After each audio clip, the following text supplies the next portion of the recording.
사도행전 1장 1절에서 5절이에요. 사도행전 1장 1절에서 5절. 사도행전 1장 1절에서 5절.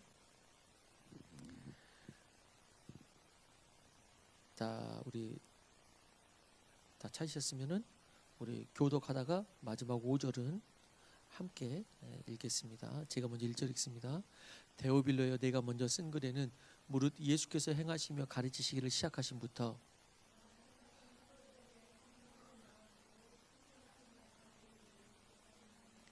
그가 고난 받으신 후에 또한 그들에게 확실히 많은 증거로 친히 살아계심을 나타내사 40일 동안 그들에게 보이시며 하나님 나라의 일을 말씀하시니라.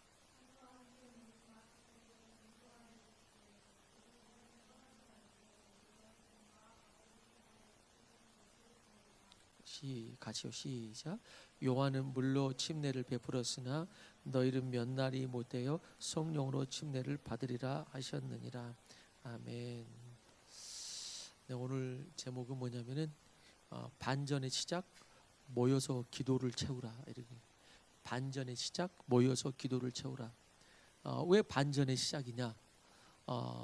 바로 전까지만 해도 성령이 임하시기 바로 전까지만 해도 예수는 죽고 제자들은 흩어지고, 근데 다시 예수님이 부활해서 제자들을 모이기는 했지만은 여전히 그 예수님이 십자가에 못 박히고 또 여전히 그를 믿는 자들은 이제 죽임을 당하게 되고, 그런 분위기 속에서 위축되고 그런 어려운 분위기 속에서 예루살렘의 한 장소에서 같이 모여 있는 거죠. 모여 있기 때문에, 그렇기 때문에 그렇게 있을 수밖에 없었는데, 근데 이 10일 동안에 놀라운 반전이 일어난 거지.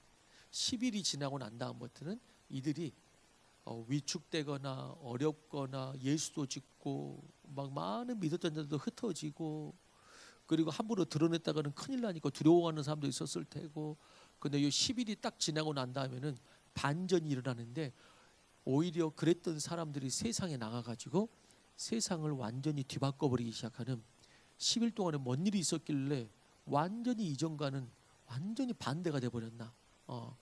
그들이 이 제자들을 잡으려고 해서 숨었는데 이제는 이 제자들이 담대하게 나아가서 그들을 막 변화시키는 그런 놀라운 역사가 일어났다는 것이죠.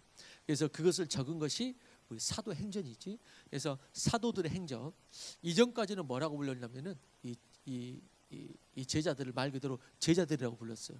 제자들, 제자. 그런데 사도행전부터는 사도라고 불러. 그러니까 이 제자들이 성령 받으면서 사도가 된 거예요.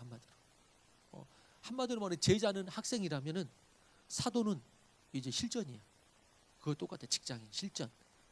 제자는 학생이었다면, 제자는 훈련의 의미가 강하다면 사도는 현장으로 이제 나가는 거예요. 그래서 사도행전이라는 것은 이제 제자들이 세상으로 나가서 세상을 뒤집고 변화시키는 그런 이야기인 거죠. 사실 사복음서까지는 제자들의 이야기의 그 끝이, 그 마태, 마고, 누가, 요한, 마고 사복음서는 제자들의 이야기의 끝이 어떻게 끝나면 실패로 끝나요. 실패로 끝나. 그런데 이들이 어떻게 사도행전에서는 이렇게 변화되었는가? 하나님의 그 역사에 귀하게 쓰임받고 하나님의 영광이 되었는가? 그거는 사도행전 1장에서 완전히 변화되는 거죠. 성령이 임하면서부터. 그래서 물론 이들이 성령 받기 전에는 예수님을 몰랐냐? 예수님 다 알았어요. 이들도 성령 받기 전에도 예수님을 알았고 따라다녔는데, 그런데 성령을 받고는 이전과는 완전히 다른 제자들이 되었다는 것입니다. 오히려 예수님이 눈앞에, 그 전에는 예수님을 알았고 따라다녔고 예수님이 내 눈앞에 보였단 말이지. 그런데 그 전에 예수님이 눈앞에 보일 때보다도 더 지금 눈앞에 안 보이는데, 진짜 제자, 사도, 담대한 믿음의 사람들이 눈앞에 안 보이는데 이제는 보일 때보다도 더 제자가 된 것이죠. 그래서 성령이 임하시기 전에 그들은 예수님을 따라다니면서 보았지만 그들은 혼적인 영역에 머물러 있었던 거예요. 혼적인 영역에. 예수님이 좋기도 하고 말씀에 감동하기도 하고 기적도 보고 배우고 따라갔습니다. 근데 결국 십자가를 이해하지 못하고 가장 중요한 곳에서 실패하고 그냥 이스라엘의 독립, 이 땅의 회복, 예수님 왕이 되실 때 우리도 세상에서 한 자리 하는 성공. 근데 그들은 예수님을 그렇게 눈앞에 보고도 예수님을 몰랐고 십자가와 부활을 이해하지 못했고 결국 그 앞에서 부인하고 다 도망간 것이죠. 그런데 그들이 완전히 달라졌다는 거예요. 무슨 변화가 있었기에? 성령이 임하신 것이에요. 성령이 임했기 때문에. 성령이 임하자, 지난주에 주일날 말했죠. 성령이 임하자 가장 먼저 나타나는 현상이 뭐라 그랬죠? 뭐가 달라졌다 그랬어? 기도가 달라졌다 그랬어. 기도가. 안사모 뭐 햇볕이 햇볕이래. 불이 막 비치지는 않지? 눈이 부셔요? 아 그래? 어디가 눈이 부셔? 아 그래요? 위를 쳐다보지 말고. 그래서 별로도 여기가 이렇게 그늘이 져서 그런가 보였어. 자, 성령이 임하자 가장 먼저 뭐가 달라졌는가? 기도가 완전히 달라졌다는 거야. 그래서 방언이 임했다 그랬잖아요. 그래서 방언이 뭐냐 뭐 이런 거 따지기 전에 기도가 어찌됐든 완전히 달라졌다. 방언이 임했다 이 말은 뭐 여러 가지 논쟁이 있을 수 있으니까, 옛날에는 방언 못 받아서 그냥 한이었는데 요즘에는 그 머리들이 똑똑해져 가지고 방언 가지고 막 논쟁하거든. 예전에는 방언을 사모했는데 뭐 나는 인정하기 때문에 저 같은 경우는. 그리고 그래서 방언이 임했다는 말은 대신에 어떤 말이냐면은 어떤 이상한 말을 하든 말든 어떤 형태든 간에 중요한 건 뭐냐면 영적인 기도가 이제 열렸다. 이건 맞는 말이에요. 영적인 기도가 열렸다는 거예요. 그래서 마가의 다락방에서 이 혼적인 사람들이 성령이 임하자 영적인 기도가 터졌다 이런 거예요. 영적인 기도가 터졌다. 그리고 베드로 같은 경우도 이전에는 그런 적이 없었는데 성령이 임하자 베드로가 말이 들어요. 그래서 베드로가 지혜가 생기고 말씀이 열리자 베드로가 설교를 하는데, 이전에는 베드로가 뭐 구약을 인용한다든가 이런 게 없어. 근데 성령이 임하자 베드로가 구약 성경 말씀을 인용해 가지고 설교를 하기 시작해. 무슨 말이지? 말씀이 깨달아지는 거야. 막 구약성 그때까지는 말씀이 구약 성경밖에 없었으니까 막 구약 성경이 깨달아지는 거야. 구약 성경을 통해서 예수를 해석하는 거야. 막 그런 일이 있어지는 거죠. 그래서 말에 그러면 능력이 있어가지고 수많은 영혼들이 전도되고 이제 교회가 세워지기 시작합니다. 그렇게 성령이 임하면서 사도행전이 시작하고 신약교회가 세워지기 시작하고 온 열방에 선교가 이제 시작된 것입니다.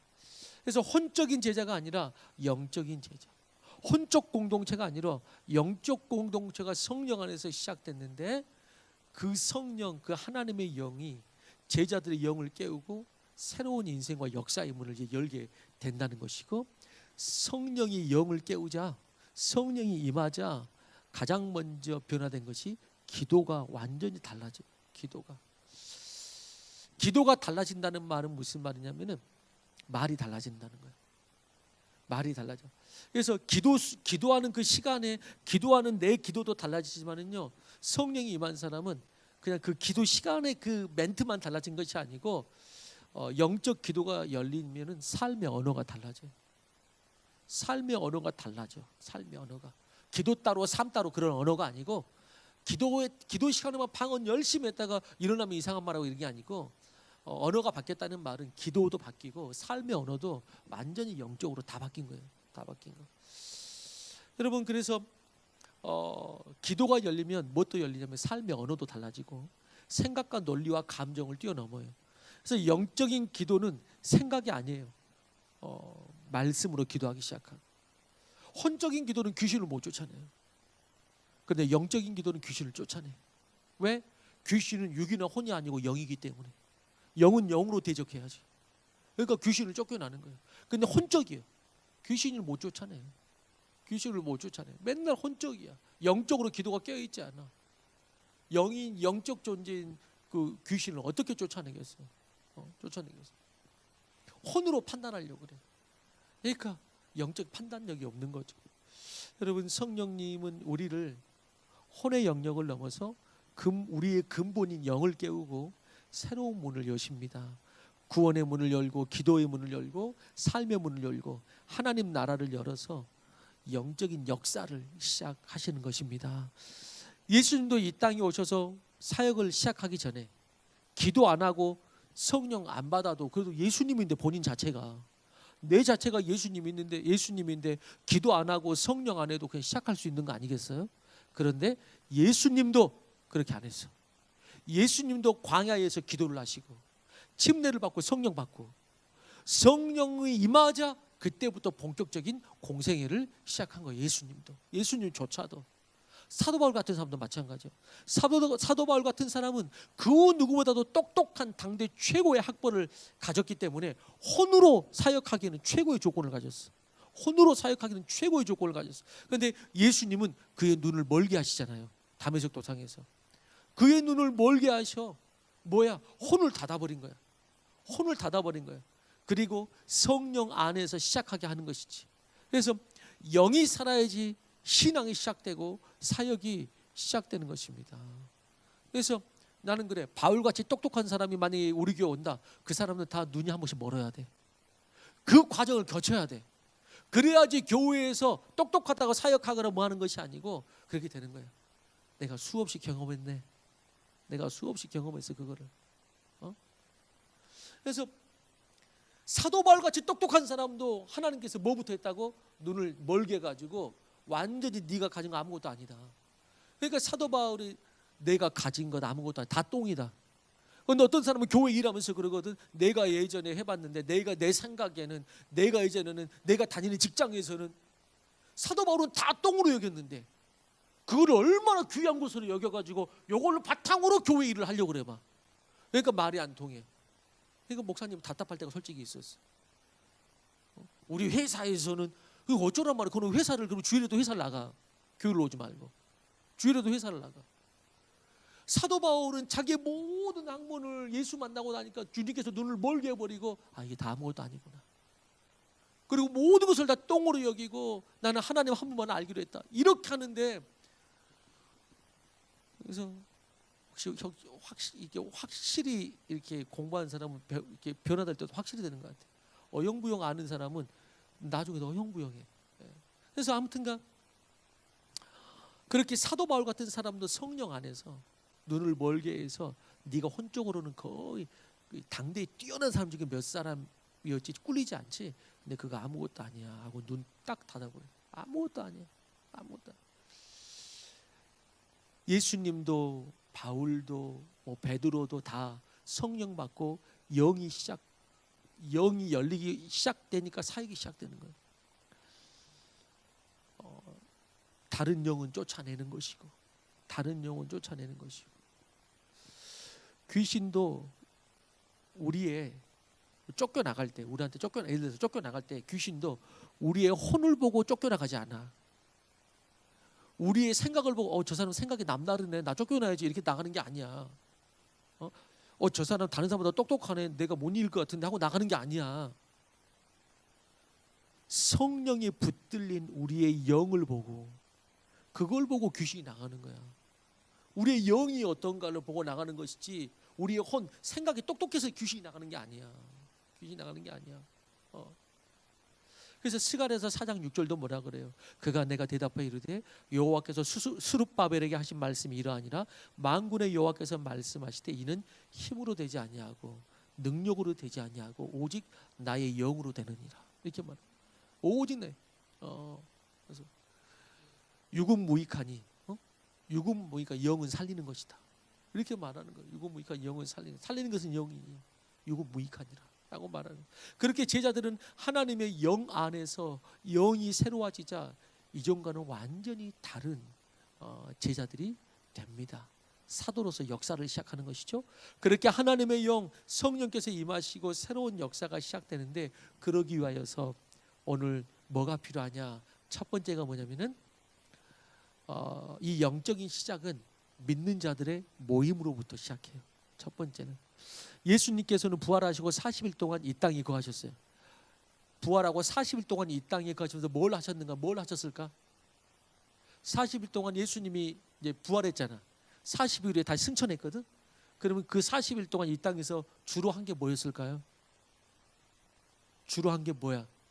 제자들 다 찾아다니고 그래가지고 흩어진 제자들 다시 모이게 한 거야. 흩어진 제자들 다시 모이게 한 거야. 예수님은 개인에게도 나타나시고 역사하실 수 있는데 함께 모이게 하시고 그 공동체에 임한 거죠. 그 떠날 때도 마찬가지야. 떠날 때도 너희네 모여서 함께 있어라. 내가 너희네 기다리면 뭔 역사가 일어날 거다 하면서 그때 각자 집에서 기다리라 안 했어. 각자 집에서 각각 기다려가 아니고 너희네 모여서 함께 기다려라. 그렇게 이야기했다는 것이죠. 그래서 여러분 영적인 시작은 홀로가 아니고 연합해야 영적인 시작을 할 수가 있어. 연합해야. 성령은 두세 사람이 모인 곳에 나도 그들 중에 함께 하신다고 했어요. 이 말은 단순히 2명, 3명을 말하는 것이 아니라 주의 이름으로 함께 모이는 곳에 임하시 나는 말이고 영적인 역사가 일어난다는 거예요. 이것이 성령을 경험하고 영이 열린 사람들에게 특징입니다. 그래서 모이기를 패하고 연합이 없는 곳에서 성령의 역사가 나타나는 것은 어려워요. 어떤 사람이 성령의 사람이 반대로 말하면 어떤 사람이 성령의 사람이 아닌가? 무슨 말을 하든지 간에 어떤 사람이 성령의 사람이 아닌가를 보려면 명확한 증거가 또한 이것인데 연합을 깨는 사람은 성령의 사람이 아니야. 반대로 말하면 연합을 깨는 사람은 성령의 사람이 아니야. 주 안에서 연합하지 않는 자를 통해 하나님께서 귀하게 사용하실 수가 없고 그러면 하나님의 나라가 이상해지는 거야. 하나님의 나라가 연합 안 해도 하나님의 나라가 막 임하고 이상해지는 거야. 그런 모양이. 그래서 하나님께서는 그렇게 하지 않으세요. 하나님이 쓰실 때 힘있게 사용하는 사람들의 대부분은 연합하는 사람들이에요. 연합하고 서로 용납하고 서로 함께 할 줄 아는 사람들. 혼자만의 재능으로 열심히 하는 사람보다 그래서 조금 부족하더라도 함께 할 줄 아는 사람들을 통해서 주님은 더욱 일하기를 원하시는 것이죠. 그래서 예전부터 내가 누차 말했죠. 우리가 천국에 올라가면 하나같이 다 그렇게 말할 거라고. 내가 승리했다 이렇게 말하지 않고 다 우리가 승리했다 이렇게 이야기할 거라고 그랬죠. 그게 하나님 나라예요. 그런 의미에서 요즘 개인주의 혹은 핵 개인주의라고 말하는데 핵 개인주의라고 하는데 교회 안에서도 그런 현상들이 있습니다. 성령이 없는 교회. 성령이 없는 교회는 그래서 뭐가 약하냐면은 공동체성이 약하고 또 기도하지 않는 교회는 연합이 아니고 어느 순간 분열의 역사가 분명히 일어나. 기도하지 않는 교회. 기도하지 않는 것은 어느 순간 분명히 분열의 역사가 일어나요. 사탄이 장난치거든. 자기들끼리 잘 모이게 뭐 우리끼리 뭐도 맞고 말도 맞고 성격도 맞고 마음도 이러는 것 같아. 모이게 해. 사탄이 그리고 중간에 딱 미혹해. 깨뜨려. 왜? 그래야지 타격이 크니까. 그러면 타격이 크거든. 근데 우리는 그렇게 연합하는 것이 아니고 주 안에서 연합하는 거야. 주 안에서 연합하기 때문에 그것을 사탄이 깰 수가 없는 거야. 그런데 그렇게 하지 않고 연합하게 되면은 사탄의 역사가 그것을 더 충격적으로 깰 수 있는 거죠. 근데 기도해야 돼. 기도. 그래서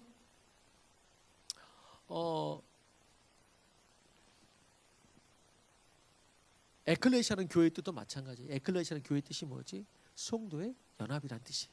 불러냄을 받은 자들의 그 연합.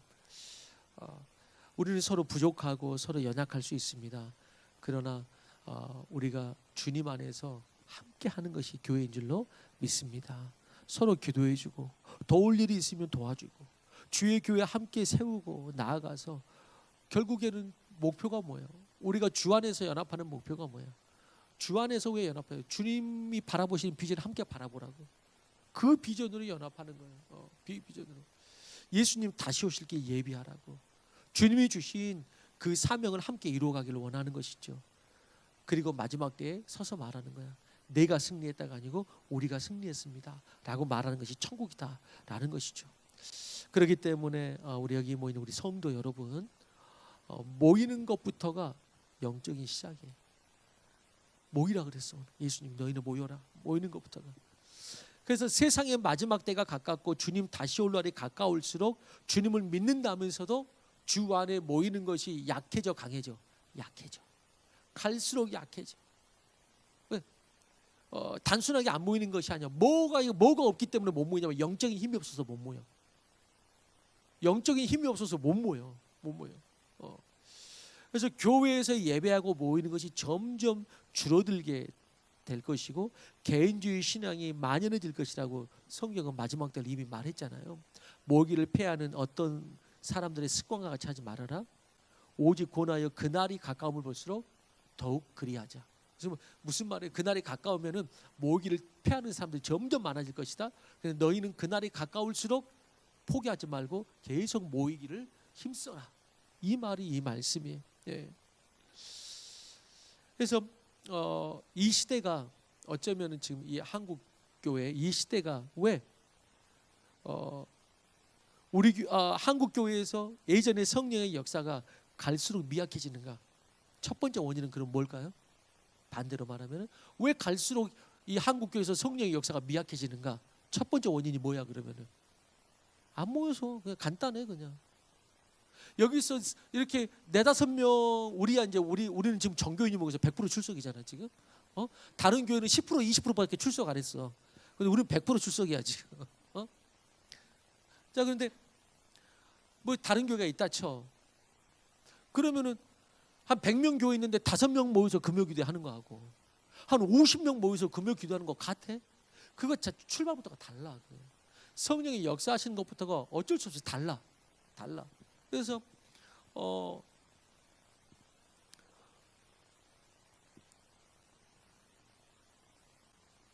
그래서 모이는 것 한국 교회가 성령의 역사가 갈수록 미약해지는가?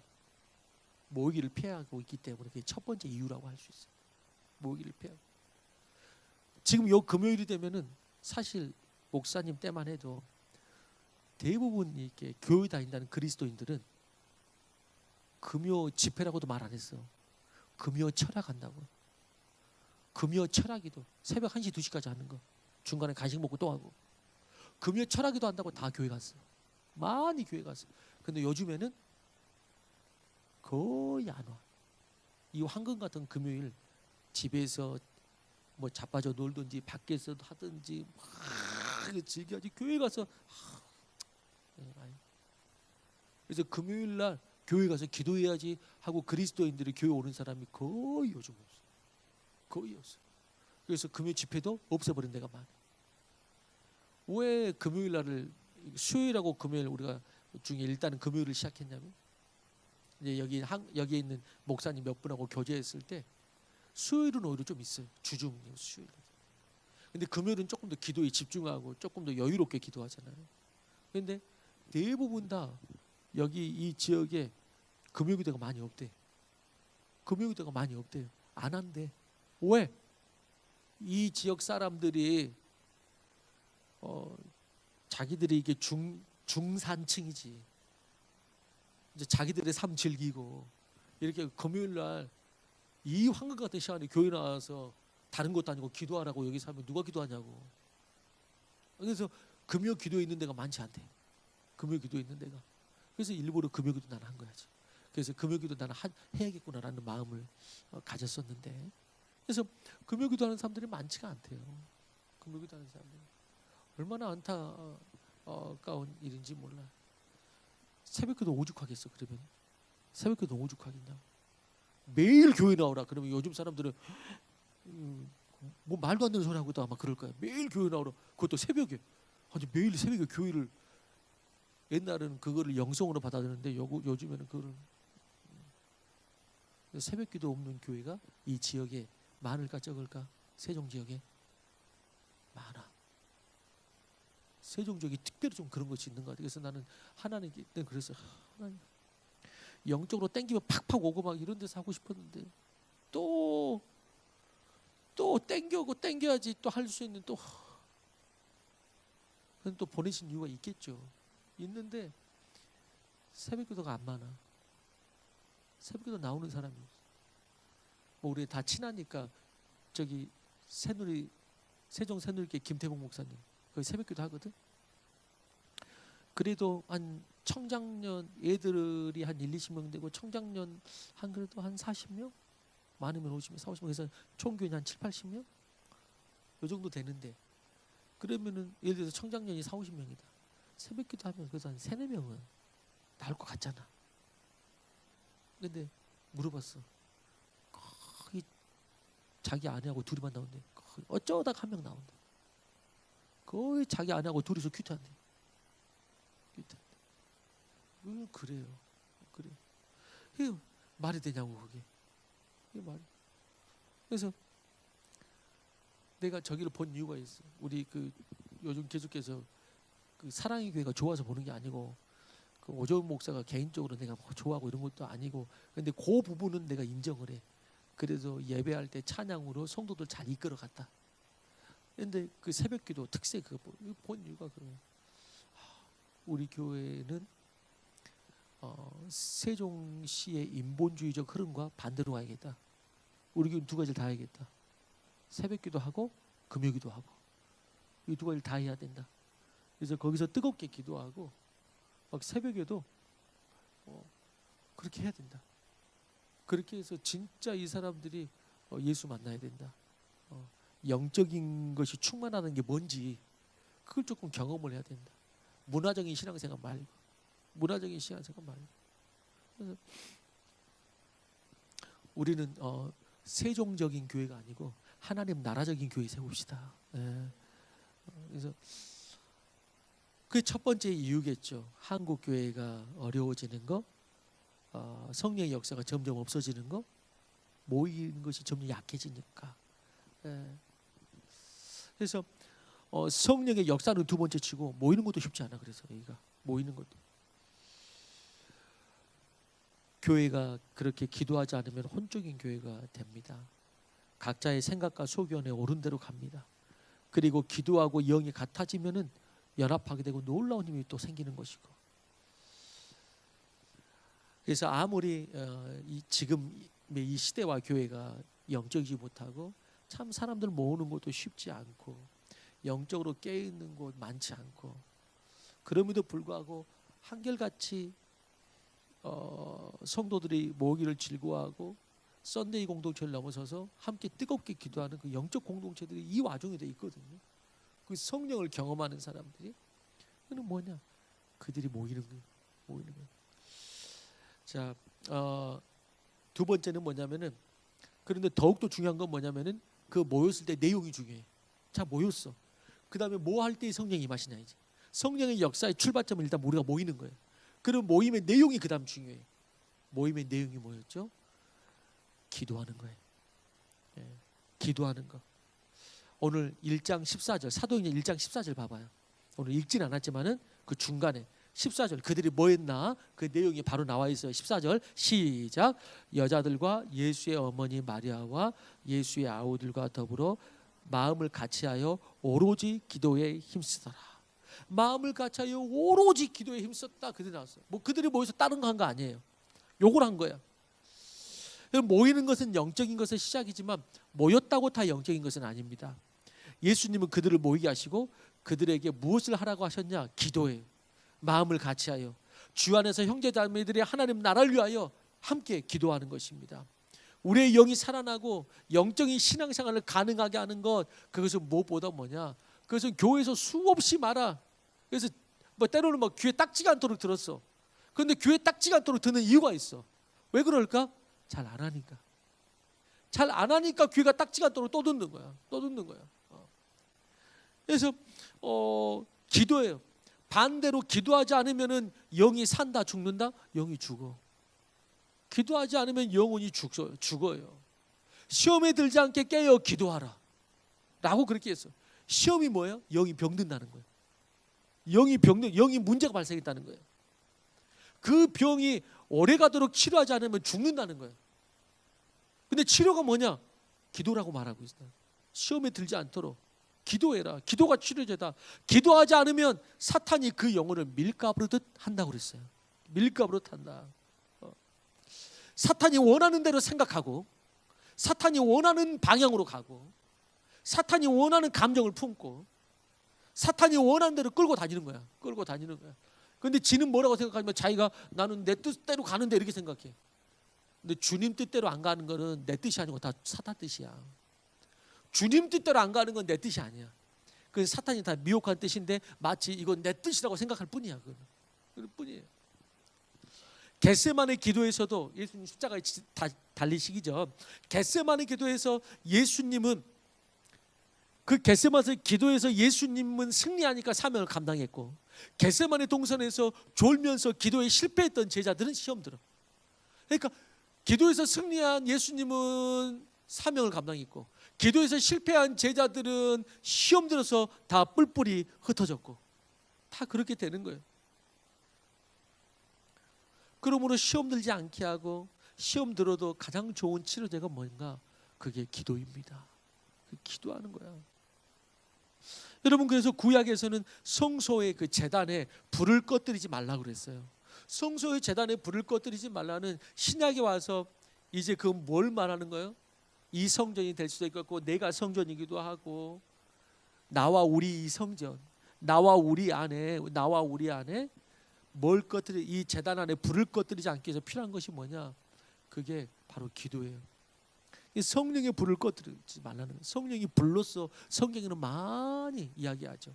불을 꺼뜨리지 마라. 성령의 불을 의미하는 거예요. 그런데 성령의 불은 언제 안 꺼지냐? 기도해야지 안 꺼져. 기도 안 하면 금방 꺼져버려. 기도 안 하면 금방 꺼져버려.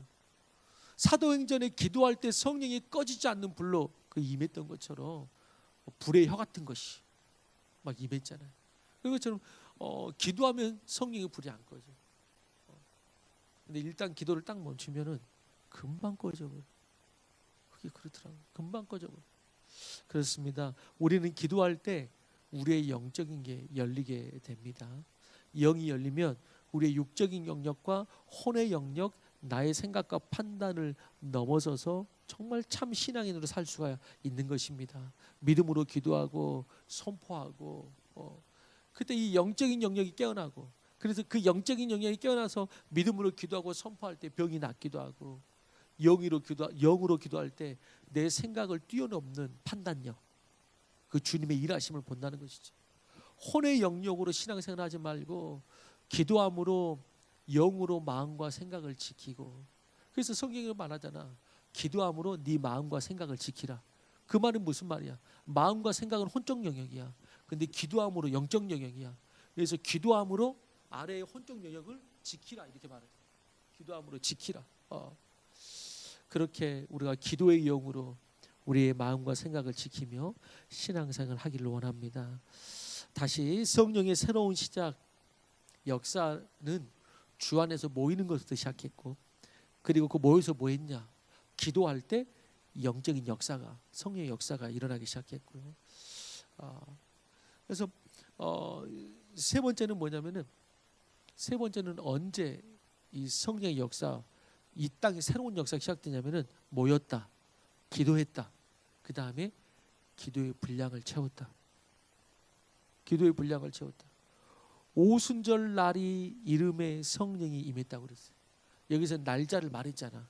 오순절 날이 이미 이름에, 오순절 날이 되니까 성령이 임했다 그랬어. 뭐지? 하나님께서 계획하신 그 날짜, 하나님께서 채우라고 하는 그 50일이 됐다는 거야. 그래서 오순절 날이 임했다. 그러면은 지금 마가의 다락방의 120 성도들은 몇 일 동안 기도하면서 기다리다가 성령을 받았는가? 계속 말했죠. 몇 일 동안 기도했다고? 10일. 자, 그럼 계산을 해봐. 자, 1장 3절에 계산을 이제 해보자. 1장 3절에 뭐라고 나왔지? 40일 동안 그들에게 보이시며 어디에 있었다? 땅에 예수님이 있었다. 부활하고 난 다음에 40일 동안 제자들 모이게 하고 만나고 이러고 다녔어. 자, 이러고 다닌 다음에 그 다음에 마지막에 올라가시면서 40이 되자 이제 승천하셨어. 올라가면서 야, 너희는 모여서 기도하고 있어라 라고 올라갔어. 그리고 언제 임했다고? 성령이 오순절에 임했어. 여기서 오순절이란 말은 무슨 말이라고요? 순이 뭐야? 그래서 여기 순, 오는 말 그대로 오고, 순은 뭐예요? 순은 10단위야. 10단위. 10단위를 이야기해. 10단위를. 그래서 한마디로 수는 다른 말로 하면 10이야. 10. 그래서 50일이야.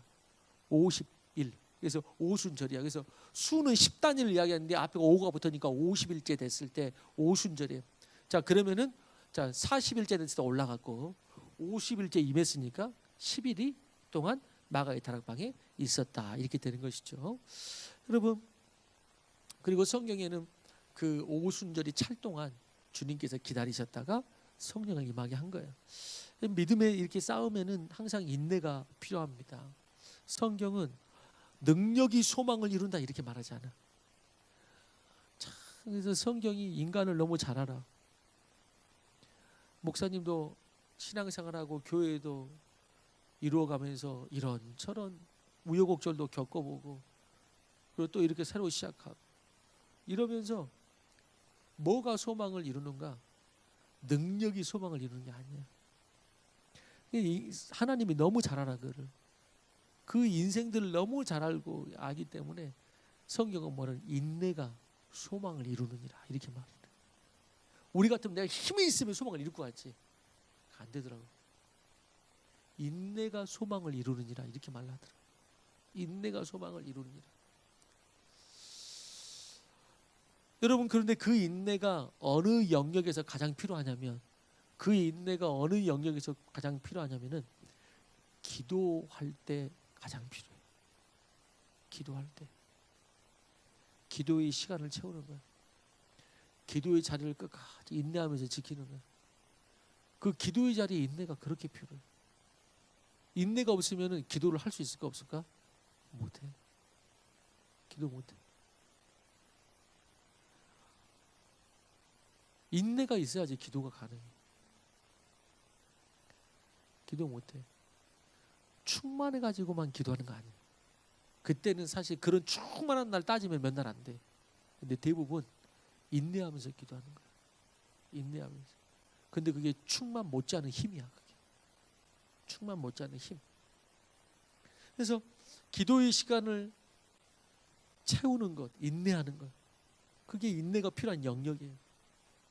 때로 어떤 것은 바로 응답되기도 하지만 기도의 분량이 채워져야 하는 것이 있습니다. 기도의 분량. 거기에는 여러 이유가 있겠지. 왜 어떤 것은 빨리 되는데 이것은 이렇게 인내가 필요하고, 언제까지 기다려야 되나? 언제 내가 볼 수 있나? 왜 이럴까? 여러 가지 이유가 있겠지. 예를 들어서 가장 많은 이유가 뭐냐면, 그 기도의 시간을 통해 내가 죽어지기 위한 그런 이유도 있고, 또 그 기도를 통해서 그 응답하는 그 일이 아니고 하나님을 바라보게 하기 위하여서, 그리고 지금 당장 안 줘도 이 사람이 믿음을 포기하지 않는지 믿음 테스트하기 위해서, 그런 것도 있고, 또 정말 원한다고 기도해 놓고 내일은 또 안 해. 그러면 이 사람이 원하는 게 진짜 원하는 거야, 안 원하는 거야? 안 원하는 거야, 이 사람은. 그러니까 정말 원한다고 기도해 놓고 또 내일은 안 하는 그 기도의 진실함과 간절함, 그 원함이 없는 거거든요. 그래서 그 기도를 끝까지 붙잡고 하는가 보면은 정말로 그가 원하는구나, 이걸 알 수 있는 것도 있고, 알 수 있는 것도 있고, 또 가장 좋은 뜻은 더 크고 좋은 주님께서 응답을 예비하고 계시기 때문에 그것을 준비하시기에 기다리라고. 네가 지금 받는 것보다 더 좋은 것들을 예비하고 있으니까 그런 사인이기도 하죠. 그런 의미에서 우리 교회가 지금 이 시점에서 필요한 게, 그래서 뭐냐, 지금 엄청난 사역을 할 수도 없지만은 적어도 10데이 동안 우리가 기도하면서 기다리고, 좀 여기에다도 기도 씨앗도 좀 뿌리고, 이 지역에다도 기도 씨앗도 좀 뿌리고, 좀 그러자라는 것이죠. 그래서 오늘부터 시작됐는데, 앞으로도 꼭 어느 그 저녁마다 무슨 집회가 있다 이런 게 아니고, 그냥 무슨 일이 있으면 일 보다가 와서 또 기도하고 또 찬양하고, 또 기도하고 찬양하다가 약속 있으면 누구 만날 수도 있지. 그러다가 또 오후에도 또 잠깐 와서 기도하고, 오전에도 잠깐 와서 기도하고, 저녁에도 하고, 이러면서 말 그대로 10데이를 보내는 거예요. 10데이. 저녁 집회만 하는 그런 10데이가 아니고 그렇게 10데이를 보내는 거예요. 그래서 더 웨이 교회가 기도의 분량을 지금은 좀 채워야 될 때이다라는 거죠. 그래서 우리의 무릎을 주님께 드림으로, 인내함으로, 시비를 기다리면서 드림으로 거룩한 출발을 해야 할 때이다라는 겁니다. 근데 어떤 의미에서 기도의 능력이 아닌, 그래서 기도의 능력이 아니라, 그래서 뭐가 필요하냐면 기도의 시간이 필요한 거예요. 기도의 시간. 그래서 그 기도의 사람, 지금 돌아가셨지만은 엄청난 사역을 했던 짐 신발라 목사님이라고 있어요. 아프리카 사역 열심히 하시고 짐 신발람 목사님이 이렇게 말했어요. 하나님께 응답을 구할 때 우리는 그 기도가 매일 쌓여 그 힘이 강력한 물결이 되어 모든 장애물을 쓸어버릴 때까지 인내해야 된다. 그렇게 말했어요. 인내해야 된다. 그런 의미에서는 저는 이렇게 생각해요. 여러분 12절에 보면 마가의 다락방에 모인 사람 숫자가 나왔잖아. 120명이야. 120명이나 되더라 이렇게 나왔는데 한국말에는 120명이나 되더라 그러고 120명이나 돼 이렇게 많은 것처럼 표현됐지만은 생각보다 많이 모였네 이렇게 120명이나 되더라 이렇게 표현했지만 다른 번역에서는 꼭 그런 뉘앙스는 아니에요. 다른 번역에서는 120명 가량 혹은 120명쯤 모였더라 이렇게 나와요. 120명쯤 모였더라. 오히려 원래 예수님을 따르는 사람들에 비하면은 결코 많은 숫자가 아닙니다. 그래서 나는 이런 생각도 해봤어요. 처음 숫자 그대로 10일 동안 120명이었을까? 120명보다 많았을 수도 있겠다. 첫날은 1장 11절 같은 경우는 예수님이 승천하실 때에 갈릴리 사람들아 라고 합니다. 1장 11절에 갈릴리 사람들아. 그리고 15절에는 120명쯤 모였더라. 갈릴리 사람들아 승천하실 때 120명보다 더 많았을 가능성이 커요. 근데 모인 사람, 기도하러 모인 사람은 120명. 그래서 1장 11절에는 갈릴리 사람들아 하고 여기에서는 120명이 모였더라 이렇게 말해요.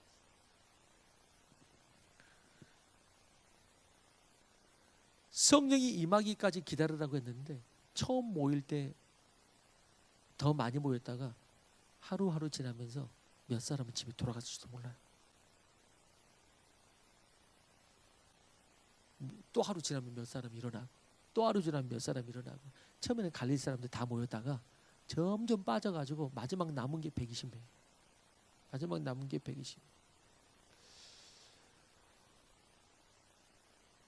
아무튼 여러분 오순절 이 다 채워졌을 때 이 10일을 기도하며 예수님 기다리게 하셨는데 우리가 앞으로 10일 동안 기도하기를 원하고 우리끼리지만 다 동참하기를 원합니다. 그렇게 교회의 시작뿐 아니라 다른 기도도 겸해서 작정하고 중보기도 하는 그런 시간이 되기를 원합니다. 비전을 위해서도 그렇고 자녀를 위해서도 그렇고 또 새 학교로 들어가는 너희들은 새 학교를 위해서도 그렇고 설이도 으뜸초등학교 들어가니까 그걸 위해서 기도해야 돼. 설아 알았지? 아멘 해야지. 설아 아멘. 저 쑥스러워. 저설 아멘. 말해봐 아멘.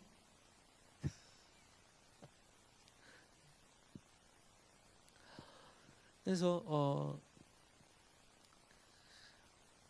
하나님은 절대 우리 기도를 모르시지 않고 우리에게 가장 좋은 뜻과 때를 위해서 그 기도의 분량이 채워지기를 기다리고 계신다. 그래서 우리가 신앙생활 하다 보면 그렇게 기도를 했는데 이런 말을 한 번씩 하거든. 나도 했어. 내가 이렇게 설교하고도 나도 가끔씩 생각을 하거든. 근데 기도는 없어지지 않는다. 기도는 없어지지 않는다. 기도가 뭐하고 있을 뿐이다? 기도가 채워지고 있을 뿐이다. 기도는 없어지지 않는다. 기도가 채워지고 있을 뿐이다. 그래서 여러분 어쩌면 우리가 응답을 기다린다고 생각하지만 사실 우리가 기다리는 것이 아니고 하나님이 기다리고 계십니다. 그 분량이 채워질 동안. 그 채워질 때 응답하시려고 하나님이 기다리고 계셔.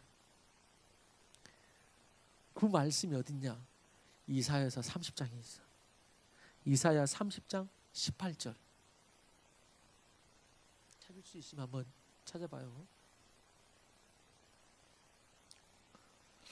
이사야 30장 18절.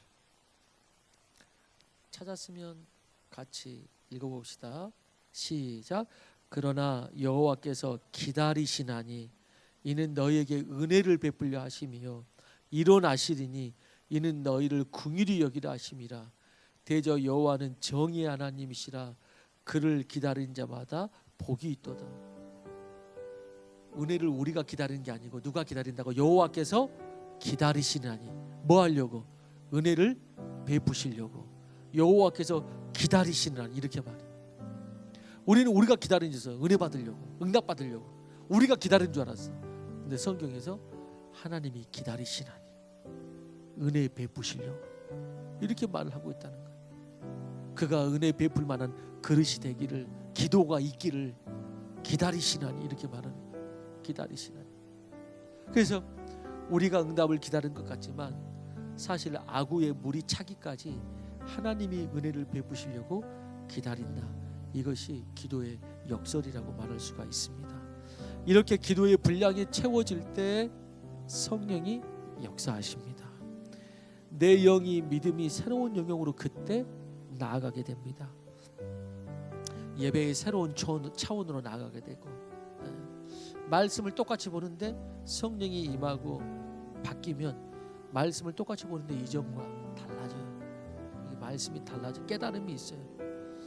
주의 영이 임하고 그 안에서 우리의 영이 살아나면 새로운 이야기가 쓰여지기 시작해요. 사도들이 이전과는 완전히 다른 이야기를 썼던 것처럼 완전히 다른 이야기를 쓰기 시작하고 하나님 나라의 역사를 충만하게 써내려가는 그런 역사가 있는 것입니다.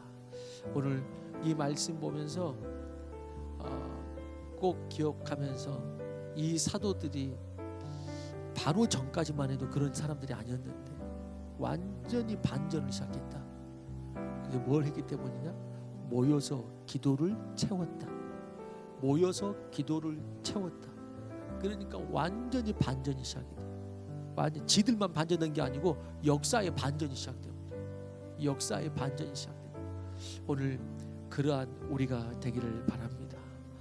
오늘 우리가 10일 동안 우리도 기도하면서 우리 교회의 거룩한 출발을 마련하고, 그리고 주님께서 역사하실 것을 기대하고 너무나 아무것도 없는 교회지만은 하나님께서 어떻게 반전의 역사를 만들어 가실까 우리가 기대하면서, 그리고 소망 가운데 10일 동안 기도로 채우며 바라보는 우리가 되기를 주의 이름으로 원합니다. 우리 같이 이제 기도할 때 우리 아까 했던 찬양 한 번만 더 부르시고 그리고 찬양